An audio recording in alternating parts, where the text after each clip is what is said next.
खबरों पर महाराष्ट्र सरकार से चल रही तनातनी के बीच कंगना रनौत मुंबई से वापस रवाना हो गई हैं। मुंबई से जाते जाते कंगना ने महाराष्ट्र सरकार पर तंज कसा है। कंगना ने एक ट्वीट किया जिसमें उन्होंने अपने ऊपर हुए अत्याचार की बात भी रखी। उन्होंने अपने ट्वीट में यह भी साफ कर दिया कि एक महिला से इस तरह का व्यवहार कर पार्टी अपनी ही छवि खराब कर रही है। कंगना के ऑफिस को तोड़ने के बाद अब बीएमसी ने कंगना को एक और नोटिस भेजा है। सूत्रों के मुताबिक कंगना रनौत के घर अवैध निर्माण को लेकर बीएमसी ने नोटिस भेजा है। रिया चक्रवर्ती ड्रग्स मामले में मुंबई की भायखला जेल में बंद है और आज रिया समेत सभी आरोपियों के वकील हाईकोर्ट में उनकी जमानत की याचिका दाखिल कर सकते हैं। अगर रिया चक्रवर्ती को हाईकोर्ट से भी बेल नहीं मिलेगी तो एक्ट्रेस को 22 सितंबर तक भायखला जेल में रहना पड़ेगा और रिया की बेल की अपील 2 बार खारिज हो चुकी है। एनसीबी की मुंबई जोनल यूनिट ने ड्रग्स मामले में 6 तस्करों को गिरफ्तार किया, जिन्होंने आज वीडियो कॉन्फ्रेंसिंग के जरिए एसीएमएम कोर्ट में पेश किया जाएगा। एनसीबी की ओर से गिरफ्तार किए गए सभी लोग सुशांत केस में सबसे अहम पेडलर हैं, जो बॉलीवुड नेटवर्क को ड्रग्स सप्लाई करते थे।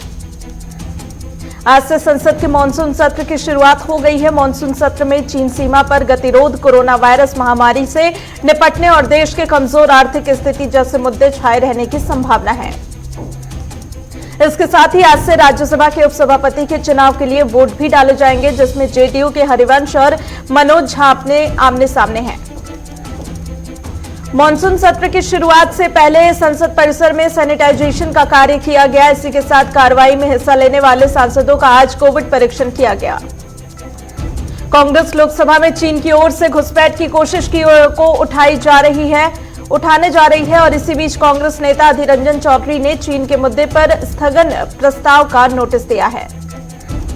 सत्र की शुरुआत में पीएम मोदी ने कहा कि मुझे विश्वास है कि सभी सांसद मिलकर यह संदेश देंगे कि पूरा देश जवानों के साथ खड़ा है, जो सीमा पर डटकर मातृभूमि की रक्षा कर रहे हैं। पीएम मोदी ने कहा कि ऐसे कठिन समय में संसद का सत्र शुरू हो रहा है। एक तरफ कोरोना है और दूसरी तरफ कर्तव्य। सांसदों ने कर्तव्य का पथ चुना है, मैं उन्हें धन्यवाद देता हूं। लोकसभा की कार्रवाई की शुरुआत में पूर्व राष्ट्रपति प्रणब मुखर्जी सहित उन सांसदों को श्रद्धांजलि दी गई जिनका इस साल निधन हुआ। कांग्रेस नेता राहुल गांधी ने कोरोना के आंकड़ों को लेकर मोदी सरकार पर निशाना साधा। राहुल ने ट्वीट कर कहा कि इस हफ्ते 50 लाख कोरोना के केस हो जाएंगे, लेकिन पीएम मोर के साथ व्यस्त हैं। देश में हर साल 14 सितंबर यानी कि आज का दिन हिंदी दिवस के रूप में मनाया जाता है, लेकिन कोरोना महामारी के चलते इस वर्ष हिंदी दिवस समारोह का आयोजन नहीं किया जा रहा है। हिंदी दिवस के अवसर पर आज केंद्रीय गृह मंत्री अमित शाह ने देशवासियों को संबोधित किया और इससे पहले अमित शाह ने ट्वीट कर देशवासियों को हिंदी दिवस की बधाई दी। दिल्ली विधानसभा का 1 दिवसीय विशेष सत्र आज बुलाया गया। सदन की कार्यवाही दोपहर 2 बजे शुरू होगी। बिहार विधानसभा चुनाव की तैयारियों की समीक्षा के लिए चुनाव आयोग को 2 सदस्यीय दल आज पटना पहुंचेगा। प्रधानमंत्री नरेंद्र मोदी का जन्मदिन बीजेपी सेवा सप्ताह के रूप में मनाएगी। इसकी शुरुआत पार्टी के राष्ट्रीय अध्यक्ष जेपी नड्डा ने की है।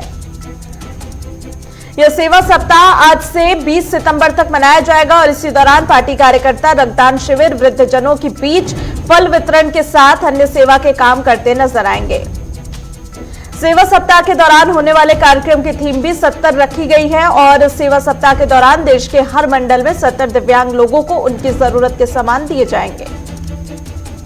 दिल्ली हिंसा मामले में दिल्ली पुलिस स्पेशल सेल ने कार्रवाई करते हुए उमर खालिद को गिरफ्तार किया। उमर खालिद की गिरफ्तारी यूएपीए के तहत हुई है। राजधानी दिल्ली में आज से जिम खुल गए हैं। जिम खोलने को लेकर दिल्ली सरकार ने औपचारिक आदेश जारी कर दिया। इसी के साथ आज से ही योग संस्थान भी खुल सकेंगे। दिल्ली सरकार ने साप्ताहिक बाजार को भी 30 सितंबर तक खोलने की इजाजत दे दी है। सोशल डिस्टेंसिंग का पालन करते हुए ऐसे संस्थानों को खोलने की इजाजत दी गई है। उत्तर प्रदेश में कानून व्यवस्था को चुस्त दुरुस्त करने के लिए योगी सरकार ने फिर 10 आईपीएस अधिकारियों का तबादला कर दिया। इसी के साथ 7 जिलों के पुलिस अधीक्षक बदले गए हैं। और इसी के साथ आपको बता दें कि उत्तर प्रदेश में इलाहाबाद हाईकोर्ट के आदेश के आधार पर स्पेशल सिक्योरिटी फोर्स का गठन करेगी और इस संबंध में यूपी डीजीपी से रोड मैप मांगा गया है। पूर्व केंद्रीय मंत्री रघुवंश प्रसाद सिंह का पार्थिव शरीर उनके पैतृक गांव पहुंच गया, जहां उनका अंतिम संस्कार राजकीय सम्मान के साथ किया जाएगा। श्री राम जन्मभूमि तीर्थ क्षेत्र ट्रस्ट के महासचिव चंपत राय ने महाराष्ट्र के मुख्यमंत्री उद्धव ठाकरे का समर्थन करते हुए कहा कि ठाकरे को अयोध्या में आने से कोई नहीं रोक सकता है। चंपत राय की ओर से दिया गया ये बयान अखिल भारतीय अखाड़ा परिषद की नहीं बल्कि अयोध्या के संतों को भी नाराज कर सकता है। इसके साथ ही अयोध्या के संतों को दो खेमों में वो बंट सकते हैं। देश में बढ़ते भ्रष्टाचार को कम करने के लिए सुप्रीम कोर्ट से हस्तक्षेप करने की गुहार लगाई गई। याचिकाकर्ताओं ने शीर्ष अदालत से कहा है कि इसके लिए सभी सरकारों को एक विशेष कमेटी गठित करने का निर्देश दिया जाए। गाजियाबाद में एक अवैध हुक्का बार पर पुलिस ने छापेमारी कार्रवाई करके 15 लोगों को गिरफ्तार कर लिया और यहां से भारी संख्या में हुक्के और इसमें प्रयोग होने वाली सामग्री बरामद की गई।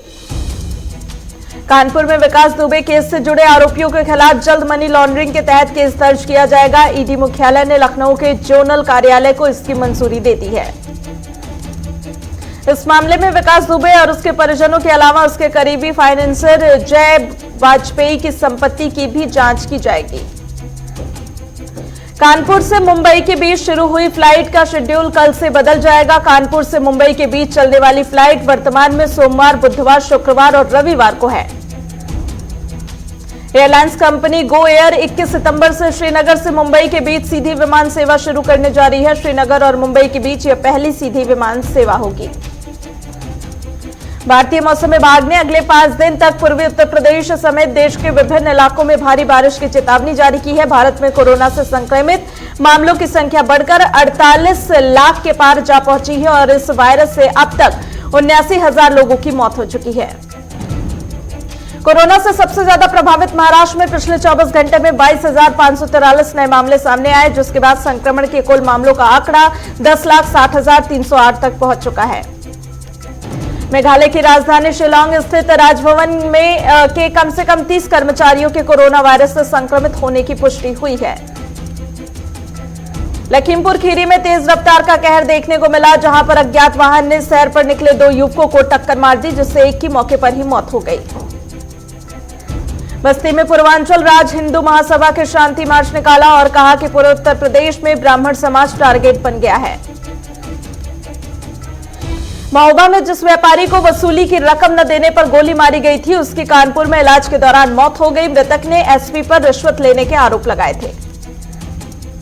जोधपुर में युवा सेना संगठन शक्ति का गठन किया गया, जिसका मकसद गरीबों की मदद करना है। अमृतसर में युवक की गला दबाकर हत्या कर दी गई, पुलिस मामले की जांच कर रही है।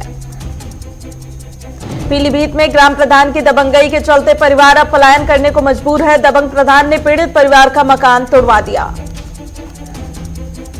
भवानीखेड़ा से भिवानी की तरफ ओवरटेकिंग करते हुए जा रही हरियाणा रोडवेज और प्राइवेट बस की जोरदार भिड़ंत हो गई, जिसमें एक युवक की मौत हो गई। गोरखपुर में समाजसेवी राजन यादव ने कहा कि इस समय पैरामेडिकल स्टाफ की संख्या बढ़ानी चाहिए ताकि बेरोजगारों को रोजगार मिल सके। अंबाला में भारतीय किसान यूनियन गन्ना भुगतान न होने पर 19 सितंबर तक धरना प्रदर्शन करेगी। साथ ही उन्होंने गृह मंत्री के निवास के घेराव की भी चेतावनी दी है। मुंगेली में पीएनबी द्वारा बनाए गए ग्राहक सेवा केंद्र में फर्जीवाड़े का मामला सामने आया, जहां पर हितग्राहियों के खाते से बिना जानकारी रकम की निकासी हो रही है। बठिंडा सेक्रेटेरिएट की घेराबंदी करते समय सोशल डिस्टेंसिंग का पालन न करने के चलते पुलिस ने किसानों के खिलाफ मामला दर्ज किया, जिसके विरोध में किसानों ने पंजाब सरकार का पुतला फूंका। सिवान में मालगाड़ी की चपेट में आने से 2 मोटरसाइकिल के पर खच्चे उड़ गए और गनीमत रही कि मोटरसाइकिल चालक बाल बाल बच गया। कटिहार में बिजली गिरने से 2 लोगों की जान चली गई। बता दें कि किसान और महिला की मौके पर ही मौत हो गई। छत्तीसगढ़ के पेंड्रा में कोरोना का ग्राफ लगातार बढ़ता जा रहा है। एक ही दिन में 74 नए मामले निकल के सामने आए। वहीं एक ही परिवार के 11 लोग कोरोना से पॉजिटिव पाए गए हैं। रामपुर में नगर विकास राज्य मंत्री महेश कुमार गुप्ता ने स्वार टांडा विधानसभा सीट उपचुनाव को लेकर बीजेपी नेताओं के साथ मंथन किया और वहीं अभी प्रत्याशी की घोषणा को गोपनीय रखा गया है। लखीमपुर में गाय को बचाने की कोशिश में रोडवेज बस भीषण हादसे का शिकार हो गई। 12 लोग घायल हो गए। वहीं महिला कंडक्टर समेत 4 की हालत गंभीर है। चिकोड़ी में स्वास्थ्य अधिकारी और आरएमओ पर कोरोना मरीजों की निजी अस्पतालों को रेफर कर वहां से पैसा कमाने का आरोप लगाया है। रुड़की में युवती के अपहरण के मामले में आरोपी युवक की पुलिस हिरासत में मौत से हड़कंप मच गया और परिजनों ने पुलिस पर हत्या का आरोप लगाया। सीतापुर में भैंस चराने गए युवक पर बाइक सवार बदमाशों ने ताबड़तोड़ गोलियां बरसा दी और इलाज के दौरान युवक की मौत हो गई। बागपत में पुलिस ने 25,000 के 2 इनामी हत्यारों को गिरफ्तार किया। दोनों हत्यारों ने गांव के युवक की गोली मारकर हत्या कर दी थी। गिरिडीह में लुटेरों ने एयरटेल पेमेंट बैंक से 2,80,000 रुपए लेकर जा रहे ग्राहक से 3 लुटेरों ने लूटपाट की वारदात को अंजाम दिया। गिरिडीह में धनबाद फिरोजपुर लुधी एक्सप्रेस के ठहराव को रोककर लगाए जाने को लेकर लोगों ने आक्रोश दिखाया और ट्रेन स्टॉपेज की मांग को लेकर प्रदर्शन किया। साहिबगंज में नेशनल हाईवे पर ओवरलोड वाहनों के परिचालन से रास्ता पूरी तरीके से ध्वस्त हो गया है, लेकिन प्रशासन की तरफ से कोई कार्रवाई नहीं की गई। साहिबगंज में महाराष्ट्र के सीएम उद्धव ठाकरे को धमकी देने वाले आरोपी को पुलिस ने गिरफ्तार कर लिया। साहिबगंज में पंचायत समिति की अहम बैठक आयोजित की गई। विधायक साइमन मरांडी ने पदाधिकारियों को निर्देश दिए। संभल में रिश्वतखोर खंड विकास अधिकारी का वीडियो सोशल मीडिया पर वायरल हो रहा है। वीडियो में खंड विकास अधिकारी ब्याज पर रुपए लेकर रिश्वत देने की बात कर रहा है। पेंड्रा में मिश्रित वृक्षारोपण के तहत कई जगह सिर्फ गड्ढे खोद दिए गए। वहीं कुछ जगहों पर फलदार पौधों की जगह सिर्फ सागौन के पेड़ लगाए गए हैं। शाहजहांपुर में ईंटों से भरी ट्रैक्टर ट्रॉली पलट जाने से बड़ा हादसा हो गया। ट्रैक्टर चालक सहित 3 मजदूरों की मौके पर ही मौत हो गई। चित्रकूट में आकाशीय बिजली गिरने से 4 लोगों की मौत हो गई। वहीं एक मासूम गंभीर रूप से घायल है। बस्ती में दिव्यांग दिलीप शर्मा ने बिना किसी सरकारी सहायता के 46 लोगों का समूह बनाया और सभी विकलांगों को मोबाइल रिपेयरिंग आदि का काम सिखा रहे हैं। शेयर बाजार की शुरुआत बढ़त के साथ हुई। बॉम्बे स्टॉक एक्सचेंज का सेंसेक्स 219 अंक चढ़कर 391 पर खुला, जबकि निफ्टी 76 अंक की बढ़त के साथ 11,540 के साथ खुला है। शेयर बाजार में कंपनी रिलायंस इंडस्ट्रीज को लगातार सफलता मिल रही है। एक हफ्ते में रिलायंस इंडस्ट्रीज का मार्केट कैप करीब 2.5 लाख करोड़ रुपए बढ़ गया है। सरकारी तेल कंपनियों ने लोगों को राहत देते हुए पेट्रोल और डीजल के दामों में कटौती की है। पेट्रोल 14 पैसे तो डीजल 16 पैसे प्रति लीटर सस्ता हुआ। देश के मुख्य आर्थिक सलाहकार केवी सुब्रमण्यम ने कहा कि कोविड-19 के दौरान सप्लाई चेन में रुकावट के कारण महंगाई बढ़ी है, लेकिन लॉकडाउन में ढील के बाद अब महंगाई कम होगी। भारतीय स्टेट बैंक ने वरिष्ठ नागरिकों को बड़ा तोहफा दिया। एसबीआई ने वरिष्ठ नागरिकों के लिए स्पेशल फिक्स्ड डिपॉजिट स्कीम में निवेश करने की अंतिम तारीख आगे बढ़ा दी है। सीबीआईसी ने कहा कि धोखेबाज निर्यातकों से जुड़े 56 कस्टमर ब्रोकरों के लाइसेंस निलंबित कर दिए गए। अगस्त 2019 से निलंबित चल रहे 56 कस्टमर ब्रोकरों में से 37 दिल्ली के हैं। सितंबर महीने में अब तक विदेशी पोर्टफोलियो निवेशकों ने 2038 करोड़ रुपए भारतीय बाजार से निकाल लिए। निवेशक सीमा पर बढ़ते तनाव और कमजोर वैश्विक रुख को लेकर चिंतित हैं। जीएसटी क्षतिपूर्ति भरपाई के लिए सुझाए गए विकल्पों को लेकर 13 राज्यों ने अपने फैसले की जानकारी वित्त मंत्रालय को दी है। बाइटडांस अमेरिका में मोबाइल ऐप टिकटॉक के परिचालन का मालिकाना अधिकार माइक्रोसॉफ्ट को नहीं बेचेगी। माइक्रोसॉफ्ट ने कहा कि टिकटॉक को खरीदने की उसकी पेशकश को ठुकरा दिया है। ई-कॉम एक्सप्रेस अगले कुछ हफ्तों में 30,000 लोगों को रोजगार देने की योजना बना रही है। ये रोजगार अस्थायी होंगे। दुनिया में कोरोना का कहर लगातार जारी है। पिछले 24 घंटे में दुनिया में 2.43 लाख नए मामले सामने आए और 3,905 लोगों की जान चली गई है। विश्व में 2 करोड़ 10 लाख से ज्यादा कोरोना मरीज ठीक हो चुके हैं। वहीं 9,28,000 से ज्यादा लोग अपनी जान गंवा चुके हैं। अमेरिकी कंपनी फाइजर और बायोएनटेक ने कोरोना वैक्सीन के तीसरे फेज का ट्रायल शुरू करने का ऐलान कर दिया। तीसरे फेज में 44,000 लोगों को वैक्सीन लगाई जाएगी। संयुक्त राष्ट्र अमेरिका की सीमा पर ट्रंप प्रशासन द्वारा लगाए गए कोरोना वायरस प्रतिबंधों के तहत लगभग 9,000 प्रवासी बच्चों को देश से बाहर निकाल दिया गया है। कोरोना के बढ़ते मामलों के बीच इजरायल के प्रधानमंत्री बेंजामिन नेतन्याहू ने देश में 18 सितंबर से 3 हफ्ते का लॉकडाउन लगाने की घोषणा कर दी है। इंडोनेशिया में कोरोना वायरस के बढ़ते मामलों की वजह से आज फिर से एक बार जकार्ता में शहरव्यापी लॉकडाउन लागू हो गया है। अमेरिकी राष्ट्रपति डोनाल्ड ट्रंप ने दावा किया है कि प्रधानमंत्री नरेंद्र मोदी ने कोरोना वायरस परीक्षण में शानदार काम करने के लिए उनकी प्रशंसा की। भारत समेत 53 देशों में संयुक्त राष्ट्र की सिंगापुर कन्वेंशन ऑन मेडिएशन संधि लागू कर दी गई है। सभी देशों ने इस संधि पर हस्ताक्षर किए हैं। गलवान घाटी में हुई झड़प को लेकर अमेरिकी अखबार ने बड़ा खुलासा किया। रिपोर्ट्स के अनुसार यह हिंसा चीनी राष्ट्रपति के इशारों में हुई थी और इसमें 60 चीनी सैनिकों की मौत हो गई थी।